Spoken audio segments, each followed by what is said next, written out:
बिस्मिल्लाहिर्रहमानिर्रहीम अस्सलामुअलैकुम जी। आजकल फ़ैशन में है ये वाली गोटा पट्टी प्रिंटेड ड्रेसेस पर और प्लेन ड्रेसेस पर इसका बहुत ज़्यादा ट्रेंड है। तो मैंने ये वाला ड्रेस जो है वो इसके साथ जो है वो तैयार किया है। तो आपने वीडियो को स्किप नहीं करना है क्योंकि मैं बहुत ही ईज़िली जो है ये वाली गोटा पट्टी और इसके साथ ये वाली लेस जो है वो यूज़ करके स्पेशली फॉर बिगिनर्स के लिए जो है ये डिज़ाइन रेडी करूँगी कि किस तरह आप इक्वली और बैलेंस बहुत आसानी के साथ जो है इस पट्टी के साथ जो है वो डिज़ाइनिंग कर सकते हैं। सबसे पहले आप अपने ड्रेस का सेंटर करके इस तरह एक सेंटर में मार्क कर लें और दोनों साइड पर भी मैं एक-एक मार्क कर लूँगी। अगर आपकी शर्ट है तो उसको भी आपने कटिंग करने से पहले उसकी मार्किंग जो है वो आपने कर लेनी है। बाद में जो है आपने शोल्डर्स वगैरह जो है वो कट करने हैं।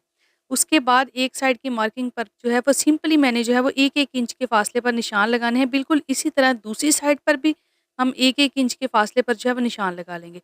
सेंटर में जो नेक लाइन है, अपनी नेक लाइन पे हम निशान लगा लेंगे। मैं इस पर बैन अटैच कर रही हूँ, तो मैंने 4 इंच पर निशान लगाया है। आप अपनी नेक लाइन के हिसाब से सेंटर करके निशान लगा लें। उतनी ही तिरछी जो है वो आपकी इस तरह की जो लेस की डिज़ाइनिंग है, पट्टियाँ आएँगी। इस मार्किंग के साथ जो है आप शिटल लेस भी यूज़ कर सकते हैं। ये देखिए, बिल्कुल जो मेरी मार्किंग थी, मैंने निशानों को जस्ट जो मैंने 1-1 इंच के फासले पर निशान लगाया है, उसको मैंने सेंटर में जो 4 इंच छोड़कर निशान लगाया है, उसके साथ सिंपली इस तरह से जो है वो मिलाते जाना है। और ये देखिए इस तरह से जो है हमारा पैटर्न जो है वो रेडी हो जाएगा। दूसरी साइड पर भी जो साइड पर मैंने 1-1 इंच के फासले पर निशान लगाया है और सेंटर में भी निशान मैंने 1-1 इंच के गैप पर ही लगाया है। जस्ट ऊपर से नेक लाइन का जो सेंटर में जो पोर्शन था वो मैंने छोड़ दिया और इस वजह से ये देखिए इस तरह का पैटर्न जो है वो हमारा बनकर रेडी होगा। आप चाहें तो आप इसको थोड़ा-सा नेक लाइन को ज़्यादा डीप करके ज़्यादा भी तिरछा कर सकते हैं। अब ये वाली जो गोटा पट्टी है इसके ऊपर मैं इस तरह से जो है वो अटैच करूँगी। मैं आपको इसका बहुत ही ईज़ी जो है वो तरीका बताऊँगी। इससे जो है अगर आप फर्स्ट टाइम भी इस तरह की डिज़ाइनिंग जो है वो कर रही हैं तो आप बहुत ही आसानी से जो है वो बहुत ही नीट और जो है फाइन आप डिज़ाइनिंग जो है वो कर सकती हैं। अब इसके बाद मार्किंग करने के बाद आपने अपनी शर्ट है या फ्रॉक है, ये बच्ची का मैं टॉप जो है वो स्टिच कर रही हूँ। तो अगर आपकी शर्ट भी है तो मार्किंग के बाद आपने जो है वो अपनी शर्ट कट कर लेनी है। तो कटिंग कंप्लीट इसलिए करनी है क्योंकि उस हिसाब से जो फिर हमारी जो लेस या पट्टी जो भी हम यूज़ करेंगे वो बहुत ज़्यादा जो है वो वेस्ट हो जाएगी। अब जो है इस तरह से सिंपली जो है हमने अपनी पट्टी को जो हमने मार्किंग की है उसके ऊपर रखना है और सिलाई लगाकर देखिए इस तरह से सिंपली जो है हमने सिलाई लगाते हुए यहाँ तक आना है और जो सेंटर है वहाँ से उस हमने अपनी पट्टी को जो है टर्न कर लेना है।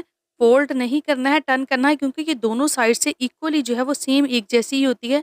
तो मैंने इसको टर्न करके जो है वो तैयार की। ये देखिए यहाँ से जो है हम इस तरह से टर्न करेंगे और दूसरी साइड पर भी बिल्कुल एक सिंगल सिलाई के साथ जो है हम ये पट्टी जो है वो अटैच कर लेंगे। आगे चल के मैं आपको एक और भी इसका हैक बताती हूँ।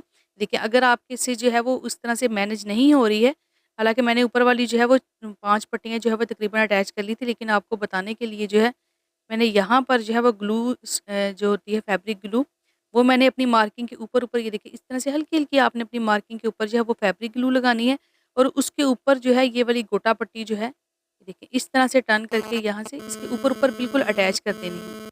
बहुत ही आसानी के साथ जो है इस तरह से ये देखिए बिल्कुल फिक्स हो जाएगी। इसके साथ ऊपर वाली साइड से जो है एक लाइन जो है वो मेरी वो मार्किंग वाली जो है वो ख़त्म हो गई थी।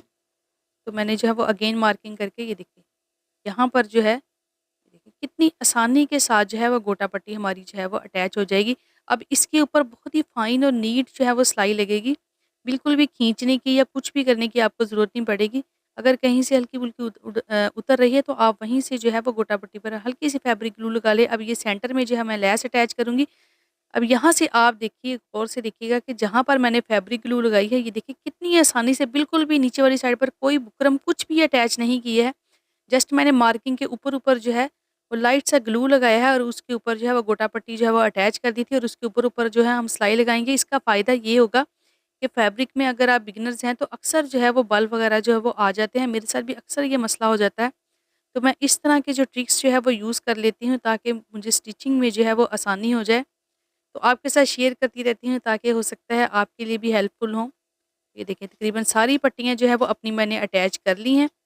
अब जो है इसके बाद जो है मैं अपनी जो लेस है वो अटैच करूँगी, लेकिन उससे पहले शोल्डर मैंने कट नहीं किए थे, शोल्डर कट कर लूँगी। अब इसका सेंटर करके ये वाली लेस जो है इस तरह से सेंटर में जो है मैं अटैच कर लूँगी। सिंपल सिलाई की मदद से भी ये अटैच वैसे बहुत ईज़िली जो है वो हो जानी थी। लेकिन यहाँ पर भी जो है फैब्रिक ग्लू जो है मैं सेंटर में लगाकर ये देखिए डबल जो है मैं इसको अटैच करूँगी। पहले मैं सिंगल लगाने का सोच रही थी, लेकिन मैंने डबल रख के देखी तो डबल जो है वो ज़्यादा अच्छी लुक दे रही थी। तो ये देखिए लेस को जो है मैंने सिलाई की मदद से जो है वो तैयार कर लिया। इसके अलावा मैंने इस तरह का बैंड जो है इस पर अटैच किया है और इसकी बैक साइड पर जो है मैंने ज़िप जो है वो अटैच। इस नेकलाइन की डिटेल वीडियो इंशाल्लाह मैं कल आपके साथ शेयर करूँगी। अभी जो है मैं इस फ्रॉक की जो है वो कंप्लीट वीडियो आपके साथ शेयर करूँ। अच्छा, ये इसकी जो है वो दामन है। अगर आपकी शर्ट पर आप दामन पर इस तरह की डिज़ाइनिंग कर रही हैं तो पहले जो हमारा जो फैब्रिक नीचे से फ़ोल्ड करना है, आप अंदर वाली साइड पर, ऊपर वाली साइड पर उसको टर्न करके या तो सिलाई लगा लें या वैसे ही उसको टर्न करके, अगर आप थोड़ी-सी पट्टी वाली चौड़ी लेस जो है वो आप यूज़ कर रहे हैं, तो इस तरह से सिंपली ऊपर रखकर जो है वो सिलाई लगा लें, तो वो नीचे वाली साइड से बिल्कुल गुम सिलाई के साथ जो है आपकी लेस जो है वो अटैच होगी। उसके बाद 1-1 इंच के फासले पर जो है मैं ये वाली गोटा पट्टी बिल्कुल सिंगल सिलाई के साथ उसी प्रोसीजर के साथ जो है वो अटैच कर रही हूँ। पहले जो है मैं वैसे ही जिस टेप से नाप रही थी तो बहुत मुश्किल हो रहा था, फिर मैंने काफ़ी ज़्यादा फासले पर जो है इस तरह के चाक की मदद से जो है वो 1-1 इंच के फासले पर निशान लगा लिए। तो बहुत ही ईज़िली बिल्कुल सेम जो है ना इक्वली बैलेंस के साथ जो है ये गोटा पट्टी जो है वो अटैच हो गई थी। तो माशाल्लाह से कितनी खूबसूरत सी फ्रॉक जो है वो ये बनकर रेडी हो चुकी है। ये सिंपल योक फ्रॉक है, मैंने सिंपल जो धागा खींचकर पिंटक्स डालते हैं, वो वाले इसके पिंटक्स डाले थे, इस वज़ह से मैंने वीडियो शेयर नहीं की। इसके अलावा इसकी स्लीव्स भी बिल्कुल मैंने दामन की तरह ही तैयार किए हैं। देखिए सेम उसी तरह से जस्ट सिंपली 3 पट्टियाँ जो है वो आपने अटैच करनी है। इसकी दामन की जो है वो लेस लगाने की वीडियो जो है मैंने आपके साथ शेयर कर चुकी हूँ। सिंपल इसकी साइड पर सिलाई लगाकर कुछ भी जो है इसमें जो है वो डिफरेंट नहीं था, तो मैंने इस वज़ह से आपके साथ इस वीडियो में शेयर नहीं किया क्योंकि वीडियो बहुत लंबी हो जाती है। इसके अलावा इसकी नेक लाइन की डिटेल वीडियो, ये वाली बैन किस तरह से अटैच करते हैं, इसके अलावा ये ज़िपर जो है इसकी बहुत ही जो है डिटेल और फुल कंप्लीट वीडियो जो है मैंने बनाई है। इंशाल्लाह कल आपके साथ इसकी डिटेल वीडियो मैं शेयर करूँगी। वीडियो देखने के बाद इंशाल्लाह इस तरह का ज़िपर जो है आप बहुत ईज़िली अटैच कर सकते हैं। ये फ्रंट साइड पर भी आजकल फ़ैशन में है। इसके अलावा आप अगर बच्चियों की बैक साइड पर या अपनी भी शर्ट की बैक साइड पर अटैच करना चाहें, तो इंशाल्लाह आपके कंप्लीट जो है ना प्रोसीजर जो है मैंने आपके साथ शेयर किया है उस वीडियो में। बाकी आज की वीडियो आपको कैसी लगी है, कोई भी सजेशन आप देना चाहें तो आप मुझे कमेंट करके बताइएगा। इसके साथ जो है मैंने बिल्कुल प्लेन कैपरी जो है वो बनाई थी, क्योंकि ड्रेस ऑलरेडी जो है वो काफ़ी ज़्यादा हैवी हो गया था। बाकी वीडियो अगर आपको अच्छी लगी हो तो वीडियो को लाइक ज़रूर कर दिया करें। तो इजाज़त चाहूँगी इस दुआ के साथ कि अल्लाह ताला गज़ा के मुसलमानों की जो है वो मदद फ़रमाए। अपना बहुत सारा ख़्याल रखिएगा, दुआओं में याद रखिएगा। अल्लाह हाफ़िज़।